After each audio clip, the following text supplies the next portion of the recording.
अस्सलामुअलैकुम, welcome to listen your body. अगर किसी पर्सन का यूरिक एसिड का लेवल थोड़ा सा भी उसके नॉर्मल लेवल से ज़्यादा हो जाए तो वो बहुत परेशान हो जाता है कि मेरे जिस्म के अंदर पता नहीं कौन सी बीमारी आ गई है, ये यूरिक एसिड। जबकि यूरिक एसिड क्या है? ये एक कचरा है जो हमारा जिस्म की सफाई करता है। अगर ये कचरा ना बने तो वो जो सारे केमिकल्स हैं जो यूरिक एसिड की फॉर्म में हमारे जिस्म से निकलेंगे वो सारे हमारे जिस्म के अंदर ही रहें। ये नेचर का बनाया हुआ ये निज़ाम है और जो कि हमारे जिस्म की सफाई के लिए बहुत ज़रूरी है। अब इसमें से जो यूरिक एसिड है 70% जो है वो हमारी किडनियों से साफ़ करती है, 30% हमारे पखाने के थ्रू हमारी बॉडी से बाहर निकलता है। अब ये एक बहुत डिबेट चल रही है कि क्रोनिक किडनी डिजीज़, ठीक है, क्रोनिक किडनी डिजीज़ कहते हैं, क्रोनिक कहते हैं जो बहुत लंबे अरसे तक चलने वाली बीमारी। अब जो किडनी के मरीज़ हैं अब उसकी रीज़न किडनी की बीमारियों की बहुत ज़्यादा हैं, वो मैं 1 बाय 1 करके अपने चैनल पे आप लोगों के साथ सारी डिस्कस करूँगी और सबके मैं बताऊँगी कि किस तरह से हमने इनसे बचना है और किस तरह से इनको रिवर्स करना है। और किडनी के बारे में ये बहुत गलत कंसेप्ट पाया जाता है कि अब किडनी की बीमारी हो गई है तो अब ये रिवर्स ही नहीं हो सकती है। अगर शुरू की स्टेजेस में बिल्कुल से रिवर्स किया जा सकता है, 4th स्टेज में जाके वो जब मैं इसको एक्सप्लेन करूँगी सारा, जब मैं किडनीज़ को सारे वो लेकर टॉपिक चलूँगी कि ये वाली हैं बीमारियाँ, ये वाली स्टेजेस हैं, उसमें मैं आप लोगों को सब क्लियर कर दूँगी। लेकिन किडनी की डिजीज़ को रिवर्स किया जा सकता है। तो अब डिबेट एक डॉक्टर्स के दरमियान, जो रिसर्चर्स हैं उनके दरमियान चल रही है कि क्रोनिक किडनी डिजीज़ जो सी है वो वजह बन रही है यूरिक एसिड की। कुछ कह रहे हैं कि यूरिक एसिड वजह बन रहा है किडनी डिजीज़ की। देखें ना, किडनी ने उसको एक्सक्रीट करना होता है बॉडी से। अगर किडनी ख़राब होएगी तो उसे बाहर नहीं निकाल पाएगी तो यूरिक एसिड का लेवल बढ़ता जाएगा। अब दूसरी तरफ देखें, दूसरे जो डिबेट है कि भाई इसकी रीज़न जो सी है वो यूरिक एसिड बन रहा है, तो यूरिक एसिड अगर बॉडी में ज़्यादा बनता जाएगा तो फिर किडनी को ज़्यादा काम करना पड़ेगा, तब भी किडनी ख़राब हो सकती है। तो ये 2 डिबेट हैं और इनका एंड अभी तक नहीं निकला है। लेकिन जो सी डिबेट है कि भाई यूरिक एसिड जो है वो किडनी डिजीज़ की रीज़न बन सकता है, उसकी फेवर में ज़्यादा वो रिसर्चेज वगैरह आ रही हैं। तो आज के इस वीडियो में मैं यही बताने वाली हूँ कि इनका आपस में क्या रिलेशन है, यूरिक एसिड और किडनी डिजीज़ का, और किस तरह से हम लोग यूरिक एसिड के लेवल क्या किडनी के जो पेशेंट हैं उनको अपना यूरिक एसिड लेवल कम करना चाहिए और किस तरह से वो लोग कम करेंगे, क्या उसके लिए मेडिसिन लेंगे या नेचुरल वे में उसको कम करेंगे। ये आज के इस वीडियो में मैं आप लोगों को एक्सप्लेन करने वाली हूँ। अगर आप लोगों को लगे कि मेरा वीडियो इन्फॉर्मेटिव है तो इसे लाइक करें, शेयर करें, क्योंकि बहुत से लोगों को इसकी ज़रूरत है। किडनी के केसेस बहुत ज़्यादा बढ़ते जा रहे हैं पाकिस्तान या इंडिया में।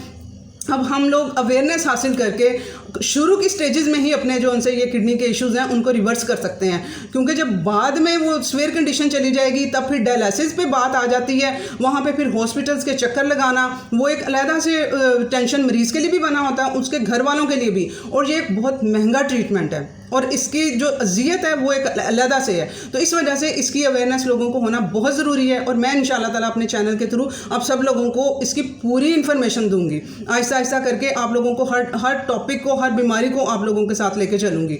और अगर आप लोग मेरे चैनल पर न्यू हैं तो इसे सब्सक्राइब करें ताकि मुझे मोटिवेशन मिलती रहे। अब यूरिक एसिड होता क्या है? यूरिक एसिड एक हमारे जिस्म में पाया जाता है कंपाउंड, प्यूरिन, ठीक है। प्यूरिन की हमारे जिस्म में भी पैदा होता है और दूसरे नंबर पे ये हम लोग अपनी खुराक के थ्रू भी खाते हैं, ठीक है, गोश्त में, दालों में। और हाँ, इसके लिए जो है वो सबसे पहले लोग जो है ना वो हो रहे होते हैं जी, ये गोश्त को सबसे पहले टारगेट कर रहे होते हैं। जी हाँ, उसमें ये प्यूरिन पाया जाता है, गोश्त में भी, दालों में भी पाया जाता है। लेकिन सबसे ज़्यादा इसकी रीज़न जो सी है वो हाई फ्रुक्टोज वो सिरप, कॉर्न सिरप जो पी रहे होते हैं आप लोग, कोल्ड ड्रिंक्स पी रहे होते हैं, जो जूसेस पी रहे होते हैं बाज़ार के, जो चीनी खा रहे होते हैं, जो मैदा खा रहे होते हैं, उनमें भी पाया जाता है, ठीक है। ये इसकी सारी वो चीज़ों में भी हमारी जो खुराक, हम मुख्तलिफ खुराकों में आपको मैंने बता दिया है कि इनमें पाया जाता है। इसके थ्रू भी हमारी बॉडी में जाता है और हमारी बॉडी खुद से भी ये प्रोड्यूस करती है। अब ये प्यूरिन का जब अंदर इस कंपाउंड का अंदर मेटाबॉलिज्म होता है, जब इसकी तोड़ फोड़ होती है तो तोड़ फोड़ का प्रोसीजर के नतीजे में यूरिक एसिड प्रोड्यूस होता है। तो वो जिसमें से 70% किडनी क्लियर कर देगी और 30% स्टूल के थ्रू आउट होगा। अब आप लोग खुद आइडिया कर सकते हैं कि ये कितना ज़रूरी है ये हमारी बॉडी के अंदर बनना। अब यूरिक एसिड को लेके आप लोगों ने अब मेडिसिन की तरफ, अगर आप लोगों को किडनी डिजीज़ भी है ठीक है। और आप लोगों ने यूरिक एसिड के लेवल को कम करना भी है तो आप लोगों ने मेडिसिन की तरफ नहीं जाना है। और ये रिसर्च में भी जो इसकी फेवर में रिसर्चेज हो रही हैं कि भाई यूरिक एसिड की वजह से किडनी का डिजीज़ बढ़ रहा है, तो वो उन्होंने भी यही सजेस्ट किया है कि आप लोग अपना लाइफस्टाइल चेंज करें, अपनी डाइट को चेंज करें, उसके थ्रू अपना यूरिक एसिड कंट्रोल करें। मेडिसिन की तरफ अगर आप लोग जाएंगे, ये मेरा खुद का भी आप लोगों के लिए एडवाइस है कि आप लोग एक प्रीशियस साइकिल में फंस जाएंगे। डॉक्टर्स तो आप लोगों को मेडिसिन दे देंगे, आप लोग भाग भाग के जो है वो फटाफट थोड़ा सा लेवल बढ़ा है। और लेवल में आप लोगों को बता देती हूँ कि जो फीमेल्स में है वो 6 मिलीग्राम पर डेसीलीटर होना चाहिए और पर्सन जो मेल हैं उनमें 4 से लेकर 7 तक होना चाहिए। तो वो इस रेंज 7 से अगर ऊपर हो जाएगा तो फिर उन लोगों को लिए वो खतरे की बात है और उन लोगों ने उसको रिड्यूस करना है। अब आप लोग फ़ौरन डॉक्टर्स के पास जाते हैं तो वो उसमें क्या है, वो आप लोगों को फिर पोटाशियम की मेडिसिन दे देते हैं, साथ में आप लोगों को वो मीठा सोडा भी कुछ डॉक्टर्स यूज़ करवाते हैं। अब इसकी रीज़न भी मैं बताती हूँ ना आप लोगों को, ये क्यों ये यूरिक एसिड किस वजह से ज़्यादा बढ़ता है और किन लोगों में बढ़ता है। अब डॉक्टर्स मेडिसिन दे देते हैं और उस मेडिसिन के साइड इफ़ेक्ट भी किडनी को अफेक्ट कर रहे होते हैं, ठीक है। एक प्रीशियस साइकिल में फंस जाते हैं आप लोग। जब आप लोग वो मेडिसिन भी खाते जाएंगे, वो मेडिसिन किडनी को अफेक्ट करेंगी, किडनी फिर यूरिक एसिड को एक्सक्रीट नहीं कर पाएगी, यूरिक एसिड फिर ज़्यादा बढ़ता जाएगा। तो इस वजह से इसको आप लोगों ने अपनी डाइट के थ्रू हैंडल करना है। अब आप लोगों ने समझना है कि किन लोगों में ये यूरिक एसिड बन किन लोगों में रहा है, किन की बॉडी में ये ज़्यादा प्रोड्यूस हो रहा है, ये नॉर्मल लेवल से ज़्यादा क्यों हुआ है, जिनकी बॉडी बहुत एसिडिक है, ठीक है। अब चार चीज़ें हैं, ठीक है ना। जो लोग ज़्यादा, वो मैंने आप लोगों को बता दिया है कि जो लोग शुगर, मैदा, वाइट जो आटा है वो, और इसके अलावा हाई फ्रुक्टोज जो सिरप हैं, कोल्ड ड्रिंक्स हैं वो पीते हैं नंबर 1 पे। दूसरे नंबर पे अल्कोहल, क्योंकि इंडिया के लोग भी मुझे देख रहे हैं अल्कोहल जो पीते हैं उनको ये इशू होता है, ठीक है। उसके बाद जो गोश्त, तीसरे नंबर पे दालें आ जाती हैं, दालों वगैरह में भी ये पाया जाता है। चौथे नंबर पे ये गोश्त में भी पाया जाता है, ठीक है ना। गोश्त के खाने से भी अगर आप लोग ज़्यादा वो क्वांटिटी में यूज़ करेंगे तो उसके वजह से भी लोग क्या करते हैं, चौथे नंबर वाली चीज़ को सबसे पहले बंद कर देते हैं, गोश्त को सबसे पहले वो करेंगे। और ये जो सा गोश्त के जो पार्ट्स होते हैं ना, जैसे कि लिवर हो गया, किडनी हो गई, उसमें ये इसकी खाने से ज़्यादा इसकी लेवल इसका बढ़ता है। अब जो लोग गोश्त को पहले बंद कर देते हैं, बाकी चीज़ें उनकी कंटिन्यू होती हैं, मेडिसिन चल रही होती है, बाकी चीज़ें चल रही होती हैं, गोश्त को बंद कर दिया जाता है। उसकी वजह से क्या होता है, वीकनेस मरीज़ में होती है, कमज़ोरी की वजह से वो मज़ीद वो अपनी बीमारी में मज़ीद फंसा चला जाता है, क्योंकि वो एनर्जी लेवल के लिए हमें अमाइनो एसिड्स हमारी बॉडी को चाहिए होते हैं। हमारे थायराइड के जो पेशेंट हैं उन लोगों को अपने थायराइड के लिए गोश्त खाना है, उससे उनको सेलेनियम, आयरन, सारी चीज़ें, सब लोगों को, सिर्फ आयरन नहीं, फैटी लिवर वालों को भी, सब लोगों को गोश्त की ज़रूरत होती है। और अब उसको वो सबसे पहले छोड़ देंगे तो फिर वो उनकी बॉडी में उन न्यूट्रिएंट्स की डेफिशिएंसी हो जाती है, जिसकी वजह से मज़ीद उनको उनमें वीकनेस आ गए तो वो कवर नहीं कर पाते हैं। अब करना क्या है, अब आप लोगों ने वो खाने अच्छे, मेरी हमेशा से ये आप लोगों से राय है कि आप लोगों ने वो अच्छे खाने नहीं छोड़ने हैं जिनकी वजह से थोड़ा आप लोगों को इशू बन रहा है। आप लोगों ने अपने देखना है कि हम किस तरह से इसको वो यूज़ करेंगे कि हमारे लिए ये फ़ायदेमंद वो रहेगा। अब जिनकी बॉडी का, मैं बहुत ज़्यादा, मेरे चैनल पे आप लोगों ने देखा होगा कि मैं लेमन वाटर के यूज़ और उसके मिस्टेक्स पे वीडियो बना रही हूँ, और मैं आप लोगों को अल्कलाइन और एसिडिक की बहुत ज़्यादा वो बात कर रही होती हूँ। उसकी रीज़न यही है कि आप लोगों को अंडरस्टैंड करना है कि हम लोगों को अल्कलाइन क्या चीज़ है और एसिडिक क्या चीज़ है। और जब ये यूरिक एसिड जो है ना, ब्लड में के थ्रू ब्लड में जाता है, ब्लड के थ्रू किडनी में से निकलता है। अब यूरिक एसिड तब जो अभी हमारा कहाँ से बना है, प्यूरिन के टूटने से बना है। ये यूरिक एसिड तब तक ब्लड में जाएगा जब तक एक ख़ास लेवल है ब्लड में एसिडिक रहेगा, ब्लड का जो सा लेवल है एक ख़ास लेवल तक एसिडिक रहेगा, तब तक ये यूरिक एसिड ब्लड में जाता जाएगा, किडनी के थ्रू निकलता जाएगा।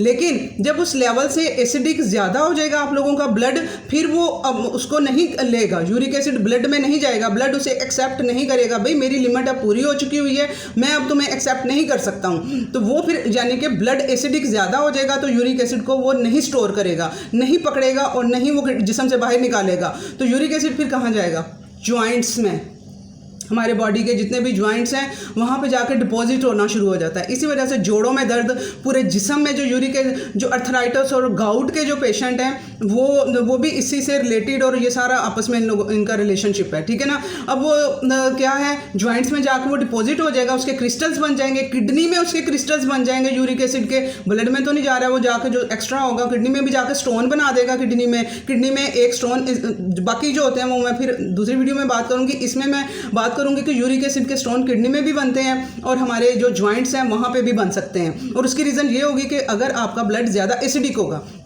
अब जो गोश्त एसिडिक होता है, ठीक है, अब गोश्त एसिडिक है तो इसका ये मतलब नहीं है कि हमने उसे यूज़ नहीं करना है।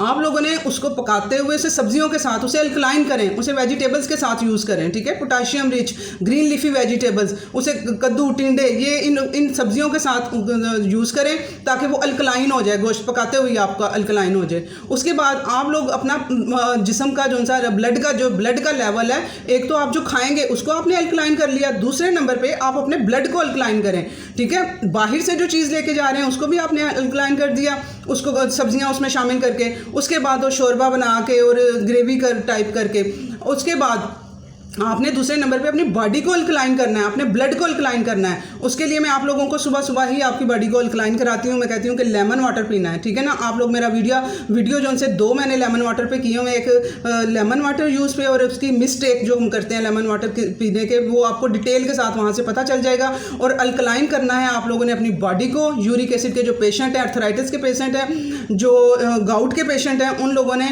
उन सब ने उनकी बॉडी को अल्कलाइन होने की ज़रूरत होती है। एक तो उन्होंने जो खाना है गोश्त उसको अल्कलाइन करना है, दूसरे नंबर पे उन्होंने अपनी बॉडी को अल्कलाइन करना है। उसके लिए मेरे वो 2 वीडियो आप लोगों के लिए बहुत इन्फॉर्मेटिव रहेंगे, वो आप लोगों ने वो यूज़ करने हैं। अब बॉडी अल्कलाइन होनी चाहिए, ठीक है, ब्लड अल्कलाइन होना चाहिए, ठीक है। जो स्टमक है आपका वो आपका एसिडिक ही होना चाहिए, ठीक है। इसमें आप उन्हें कन्फ्यूजन नहीं अपनी लेके आनी है। अगर आप लोगों को जो यूरिक एसिड के पेशेंट हैं जिनको डॉक्टर्स ने लगाया हुआ है कि मीठा पोटाशियम भी देते हैं टैबलेट और साथ में मीठा सोडा देते हैं कि 1/2 स्पून या इतना आप लोगों ने वो यूज़ करना है, तो आप लोगों ने उसे खाने से 2-3 घंटे पहले उस मीठे सोडे को यूज़ करना है, ठीक है ना। वो मीठा सोडा अल्कलाइन करता है बॉडी को, वो आपको इसलिए दे रहे हैं, आपकी बॉडी अल्कलाइन कर रहे हैं। तो आप लोग बजाय इसके जाके डॉक्टर्स पे लंबी लाइनें लगा के अपनी जाके उनसे मीठा सोडा लेके आएँ और वो मेडिसिन लेके आएँ जिसने किडनी को भी इफेक्ट करना है, आप लोग अपनी बॉडी को नेचुरल वे में अल्कलाइन करें, ठीक है ना। जो लेमन वाटर यूज़ करें वो आपकी बॉडी को अल्कलाइन करेगा और मॉर्निंग में ही आपका सारा दिन यूरिक एसिड वो कंट्रोल रहेगा, अर्थराइटिस आपका कंट्रोल होना शुरू हो जाएगा। आप लोग एक मरतबा ये सारी चीज़ें मेरी बताई हुई अप्लाई तो करके देखें, आप लोगों को किस तरह से इंशाल्लाह ताला रिजल्ट नज़र आएंगे।